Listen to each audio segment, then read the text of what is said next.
Bonjour et bienvenue dans ce 37e épisode du Monde Devant Soi. Je suis Christophe Caron et je suis en compagnie de Jean-Marie Colombani, directeur de la publication de Slate, et Alain Frachon, éditorialiste au Monde. Bonjour messieurs. Bonjour Christophe. Bonjour Christophe. Nous en avons déjà parlé ici, la mort de George Floyd, tué le 25 mai dernier à Minneapolis, a entraîné une immense mobilisation contre les violences policières et contre le racisme. Mobilisation aux États-Unis, bien sûr, mais aussi en Europe et en France, où le mouvement antiraciste s'est réveillé sous de nouvelles formes. Parmi ces revendications, l'examen et la remise en cause de notre passé colonial et de l'esclavagisme. Ainsi, un peu partout dans le monde, des statues ont été vandalisées, certaines avec un rapport direct avec l'oppression dont furent victimes les personnes réduites en esclavage. On pense d'abord à cette statue d'Edward Colston, marchand d'esclaves britannique, que des militants ont jetée dans le port de Bristol. D'autres ont un lien qui semble plus ténu avec ce passé qui ne passe pas, comme celle de Churchill, taguée à Londres, ou de De Gaulle, vandalisée à Aumont, dans le nord de la France. Cette remise en cause de ces symboles n'est pas quelque chose de nouveau, Alain. On se souvient de cette grande manif d'extrême droite qui avait mal tourné, une manifestation organisée pour protester contre le retrait d'une statue du général Lee en Virginie en 2017. Cela fait même partie de chaque bataille électorale, qu'il s'agisse de l'élection présidentielle ou d'élections législatives. Il y a toujours, dans le sud des États-Unis, une bataille autour des symboles de la Confédération. La Confédération, vous savez, c'était ces États du Sud qui s'étaient réunis pour maintenir l'esclavage et qui sont entrés en guerre avec Washington, avec le reste des États-Unis, 1861, 1865, une guerre terrifiante, des centaines de milliers de morts, une guerre qui a préfiguré la boucherie de 14-18. Donc ça fait partie de chaque bataille électorale pour une raison très simple. C'est que depuis 1964, c'est-à-dire la fin de la ségrégation, le vote de la loi sur l'égalité civique avec le président démocrate Lyndon Johnson, eh bien depuis 1964, les électeurs du Sud, les électeurs blancs du Sud, qui votaient régulièrement démocrates, je vous rappelle que le parti anti-esclavagiste, à la fin du 19e siècle, c'était le parti républicain, celui de Lincoln, eh bien les démocrates du Sud, furieux contre Lyndon Johnson, vont passer massivement au Parti républicain. Et le Parti républicain, depuis, cultive cette espèce de langage par symbole. Alors on défend les statues de Robert Lee, qui était le chef des armées de la Confédération. On met ici et là le drapeau, etc., etc. Ce n'est pas nouveau. Ce qui est nouveau, c'est que c'est l'armée qui mène la bataille. L'armée où 40% des anciens combattants et 40% des troupes actives sont des gens de couleur latino ou noire. L'armée mène la bataille. Le corps des marines, la semaine dernière, a annoncé l'interdiction de tout drapeau de la Confédération sur toutes ses bases, ou même en insigne, en civil, etc., etc. Et le Pentagone veut aussi débaptiser toutes les bases qui portent encore une appellation, une statue, un nom, un drapeau qui rappellerait la Confédération. Et ça, c'est nouveau, et ça met une fois de plus la hiérarchie militaire en opposition avec le président Trump. Alors ça, c'est pour les États-Unis, où visiblement on arrive à affronter son passé. En France, cette question, elle se pose pour notre histoire coloniale. Et des voix se sont élevées ces derniers jours pour demander un réexamen, des voix auxquelles l'exécutif a répondu d'abord par la voix du président de la République, Emmanuel Macron, dans son allocution le 14 juin. Je vous le dis très clairement ce soir, mes chers compatriotes. La République n'effacera aucune trace ni aucun nom de son histoire. Elle n'oubliera aucune de ses œuvres. Elle ne déboulonnera pas de statues.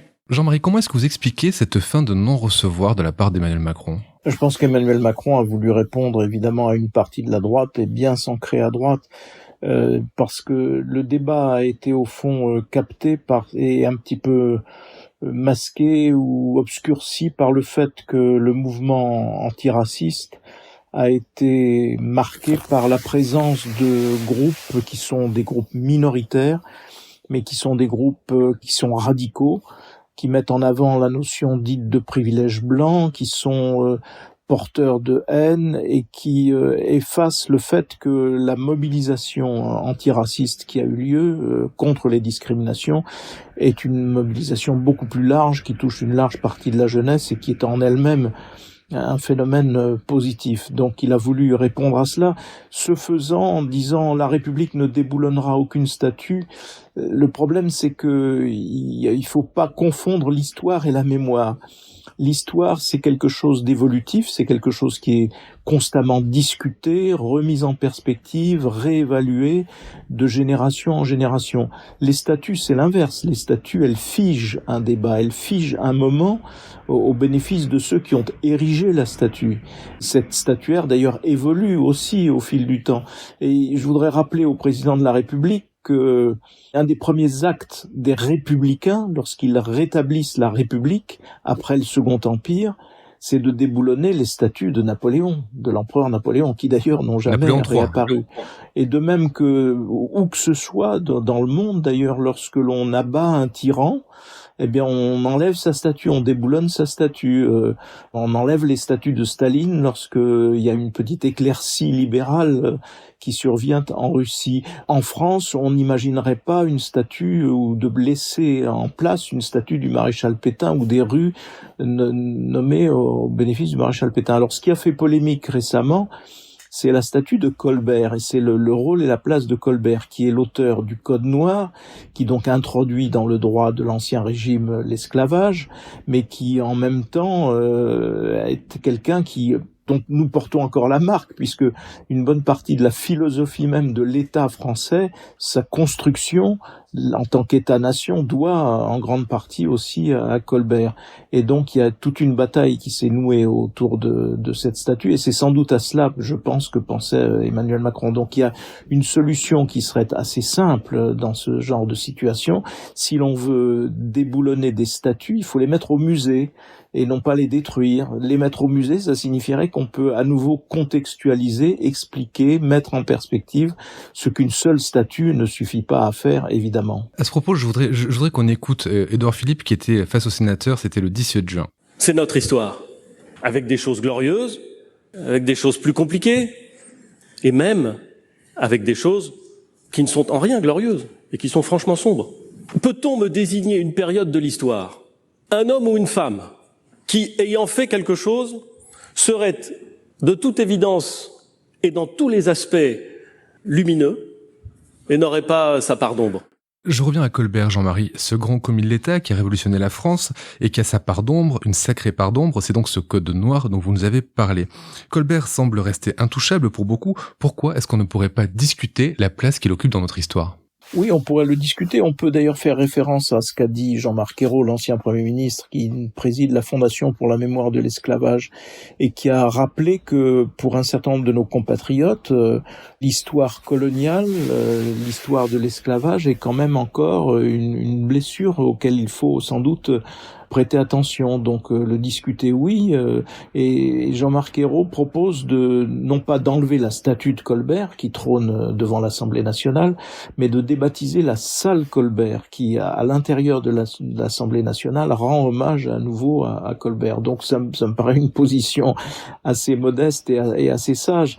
Mais c'est vrai que nous sommes enfermés aussitôt dans une polémique binaire. D'un côté, j'allais dire les racialistes, ceux qui veulent absolument considérer que le système français est un système raciste, ainsi de suite, et qui mettent en avant, encore une fois, une notion totalement importée des États-Unis, qui est la notion de privilège blanc, et puis de l'autre, ceux qui se hérissent à la seule idée qu'il puisse y avoir l'esquisse d'un début de repentance, qui considèrent que c'est un crime contre la République que de faire de la repentance, ou de regarder l'histoire en face. Ceux-là oublient d'ailleurs l'importance qu'a, par exemple, dans notre histoire récente, la prise de position de Jacques Chirac. Le discours de Jacques Chirac au Veldiv est un discours qui a, pour l'essentiel de la société française et pour évidemment nos compatriotes de confession juive, a été un immense soulagement parce qu'enfin on acceptait de regarder notre histoire en face. Et donc je pense qu'il manque à Emmanuel Macron cette dimension-là d'être capable de faire un geste, une fois qu'il a fait un geste fort en direction de ceux qui ne veulent rien toucher. Et il faudrait aussi, s'il veut réconcilier les mémoires dans un pays qui vit de façon absurde d'une concurrence des mémoires, s'il veut réconcilier les mémoires, il faudrait qu'il trouve un geste à faire en direction de ceux de nos compatriotes que cette période de l'esclavagisme et de la colonisation blesse encore. Alors, on a vu que la France était capable de se remettre en cause, vous avez dit, avec l'exemple de Napoléon III, l'exemple de Pétain aussi. Pourquoi ça a l'air si difficile de regarder le passé colonial de la France, qui est pourtant pas si récent que ça? Quand on voit les États-Unis remettre en cause le passé ségrégationniste, qui remonte aux années 60, pourquoi nous, on n'y arrive pas en France à faire cet examen-là? On y arrive. Ça a mis du temps. Les Américains nous ont précédés sur regarder en face ce qu'a été la guerre d'Algérie, et notamment la conquête de l'Algérie par la France, le niveau de violence qui a été exercé sur les populations algériennes. On regarde notre passé colonial maintenant, beaucoup plus que les Algériens ne font, eux, de ce qui s'est passé pendant la guerre et après la guerre. Si vous visitez le musée de la guerre d'Algérie à Alger, c'est de la propagande de la porte d'entrée à la porte de sortie. Nous avons mis du temps, mais nous avons regardé notre histoire coloniale, nous avons regardé l'utilisation de la torture, nous avons regardé les camps où on déplaçait toute une partie de la population pour qu'elle ne puisse pas aider les guérilleros du FLN, du Front de Libération de l'Algérie. Donc, on sait faire ce travail. Je trouve que la France, particulièrement à l'époque de Jacques Chirac, mais aussi un peu avant, ça commence après 1968, elle commence à regarder son histoire dans toute sa complexité avec ses parts sombres et ses parts plus glorieuses. Ce que pointait Jean-Marie, c'est ce qui est assez insupportable ou qui n'est pas malin, c'est cette manière de regarder le passé avec les yeux d'aujourd'hui. C'est cette manière d'appliquer une grille de jugement moral, même si elle est juste, à ce qui s'est passé dans l'histoire. Il y a une très belle phrase d'Aragon, je crois, qui pourtant s'y connaissait en matière de falsification historique, mais il y a une très belle phrase d'Aragon qui dit, je cite à peu près, « Il faut regarder alors, et par alors il entendait le passé, avec les yeux d'alors. » Et c'est comme ça que commence le travail historique. Après, bien sûr, qu'on déboulonne des statues, Jean-Marie l'a rappelé, il n'y a pas de raison qu'on ne le fasse pas non plus en France, surtout si c'est pour les mettre au musée. On a déboulonné, en 1991, pour revenir à un exemple, puisqu'on parlait de la Russie, on a déboulonné la statue, place de la Loubianka, à Moscou, la statue du fondateur de la Tchéka, la police politique. C'était l'ancêtre du KGB, c'est l'ancêtre du KGB. Et il y avait une statue de son fondateur, Félix Dzerzhinsky. On l'a déboulonné. Naturellement, Poutine essaye en ce moment de remettre la statue. Je ne sais pas où elle est, de la recoller ou d'en refaire une autre, en tout cas. Mais il hésite. Il voit bien qu'il y a des choses que la société tolère à un moment, qu'elle ne tolérera pas à un autre, etc. L'histoire est complexe, évolutive, elle ne cesse de s'écrire. Mais moi, je dirais que la France, écoutez, par rapport à ce que j'ai connu lorsque j'étais jeune, elle a véritablement regardé, sans s'auto-censurer, ce qu'a été la guerre d'Algérie. Non seulement la guerre d'Algérie, mais la conquête de l'Algérie. On est un pays où on a refusé, où on a évité de célébrer la bataille d'Austerlitz, qui était par ailleurs célébrée dans d'autres pays d'Europe, avec un certain nombre de personnes qui sont habituées de ces reconstitutions, qui se déguisent, qui se revêtent les habits de l'époque, etc. On l'a refusé parce que, vis-à-vis de nos compatriotes antillais notamment, ils étaient hérissés par le personnage de Napoléon, parce que c'est lui qui a rétabli l'esclavage. Et donc on en est là, donc on regarde pas encore tout à fait les choses comme on pourrait le faire, en sachant que, comme le disait Auguste Comte, la société est composée de plus de morts que de vivants. Donc c'est un vrai sujet français. Cette incapacité que nous avons, malgré tout ce que vient de dire Alain, il y a quand même une difficulté chez nous à poser les choses de façon non polémique, à les regarder de façon bien suffisamment distancée, et en effet ne pas regarder les événements d'hier avec les yeux d'aujourd'hui, ce qui est une complication supplémentaire. Mais moi, à l'école, Jean-Marie, j'ai appris que les guerres de Vendée, c'était véritablement les bons, les républicains, l'armée républicaine, qui venaient terrasser les réactionnaires qui étaient protégés des vents de la laïcité par les haies qu'il y a le long des routes de Bretagne. Et dans mes livres d'histoire, je ne sais pas si c'était jusqu'au bac, mais il y avait véritablement les bons et les mauvais. Maintenant, si vous vous promenez en France, en Bretagne ou en Vendée, il y a des musées de la guerre des Chouans. Il y a dans la petite ville d'Auray, il y a un mausolée à la mémoire de Cadoudal, un des chefs de la révolte locale contre les armées de la République.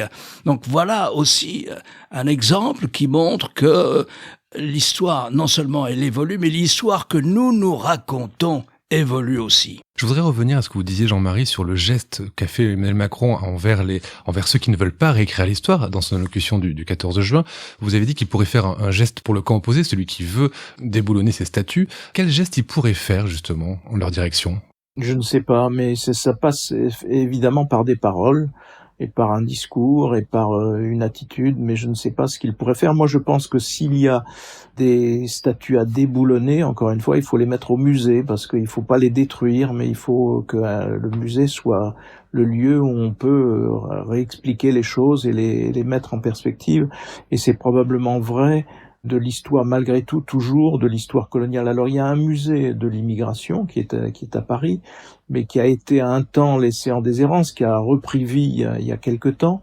Il pourrait aussi y avoir un musée consacré à la colonisation pour que ces choses-là soient dites et soient remises en perspective. Et est-ce qu'au lieu d'enlever des symboles, est-ce qu'on pourrait pas en ajouter? Est-ce qu'il y aurait pas des figures, justement, de la lutte pour la décolonisation qu'on pourrait pas mettre en valeur et qui sont pas suffisamment mises en valeur? Spontanément, on pense à Aimé Césaire et à Léopold Senghor, qui pourraient être en effet statufiés en raison de ce qu'ils nous ont apporté, pas seulement à la France, mais au-delà de la France. Alain? Sans doute, oui. Moi, je pensais aussi à ce musée de la Porte de Vincennes, qui serait un lieu même, ou un lieu pour faire des manifestations, pour manifester précisément tout ce que l'immigration a apporté à la France, par exemple. Et si vous voulez, l'histoire, ça passe par l'héroïsation, là, je suis d'accord avec vous, Christophe, ça passe par l'héroïsation d'un certain nombre de personnages, même si leur héroïsation ne doit pas masquer aussi leur part sombre. Mais l'histoire se fait aussi par les hommes, elle se fait par cette héroïsation. Nous avons nos héros. Voilà, c'est du domaine de la mémoire, ce n'est pas du domaine de l'histoire. C'est totalement différent. C'est du domaine de l'affectif, c'est du domaine de la sensibilité, si vous voulez. C'est pas du domaine de l'histoire. L'histoire, c'est plus compliqué, c'est évolutif, etc., etc. Mais pourquoi pas? Ce que l'on voit par exemple dans les municipalités qui sont des villes anciennement, dont une partie de la fortune à l'époque au XVIIe siècle ont été bâties sur le commerce négrier, Bordeaux, Nantes, La Rochelle, etc. Ce sont des municipalités qui sont très attentives à cela et qui font évoluer d'ailleurs les traces de ce passé et qui essayent de faire œuvre de pédagogie. Là, ce que l'on observe, c'est que le débat est un petit peu confisqué et aussitôt hystérisé. Je ne prendrai qu'un exemple dans l'actualité, c'est la petite phrase de Manuel Valls, qui consiste à considérer, je cite, que la lutte des classes tend à être remplacée par la guerre des races, pour caractériser le débat dont nous parlons, qui est évidemment une dérive de la part de Manuel Valls. On se demande au passage où il va s'arrêter, ou jusqu'où il va aller dans sa dérive personnelle, mais qui est évidemment la pire des approches. Et il faudrait, encore une fois, mais ça revient vraiment en premier lieu au président de la République, d'essayer de réconcilier les mémoires et non pas d'entretenir la concurrence des mémoires. C'est une interview de Manuel Valls d'ailleurs au magazine Valeurs Actuelles. Oui, dans Valeurs Actuelles. Un magazine bien choisi. Et justement, vous parlez de politique et je voudrais terminer avec une analyse politique. Quand vous voyez Emmanuel Macron donner ses gages aux opposants à la réécriture de l'histoire, si on peut dire, en tout cas à la révision dans son sens positif de l'histoire, qu'est-ce que ça veut dire politiquement de la part d'Emmanuel Macron? Est-ce que c'est une manière de se positionner encore un peu plus à droite? Ah oui, c'est un ancrage à droite réaffirmé et solidement réaffirmé, parce qu'il prononce des paroles absolument définitives qui vont au-devant de tous ceux qui, encore une fois, récusent l'idée même qu'il puisse y avoir une esquisse de repentance, parce qu'ils font comme si ceux qui, en face, mettent en avant le privilège blanc, entre guillemets, c'est-à-dire qui ont une démarche qui condamne les blancs pour ce qu'ils sont et non pas pour ce qu'ils font, c'est-à-dire un vrai racisme là aussi.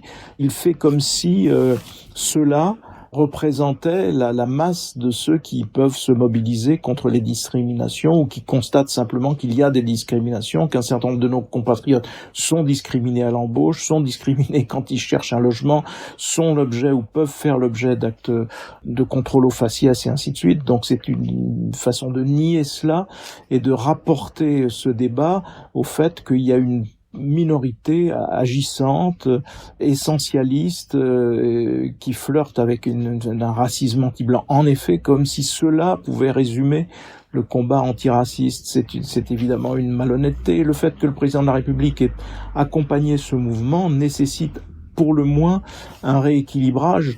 On a compris qu'Emmanuel Macron veut s'ancrer à droite, qu'il cherche l'électorat de la droite et du centre-droit pour sa réélection. Ça, merci, on l'a compris, mais cela dit, il devrait considérer que son rôle de président de la République est aussi d'être un petit peu au-dessus de cela, au-dessus des partis, si du moins il veut laisser un bon souvenir à ses compatriotes. Merci messieurs, on se retrouve la semaine prochaine pour un nouvel épisode du Monde devant soi. Vous venez d'écouter Le Monde devant soi, un podcast Slate.fr à retrouver tous les samedis matins sur Slate.fr ou sur votre application de podcast préférée.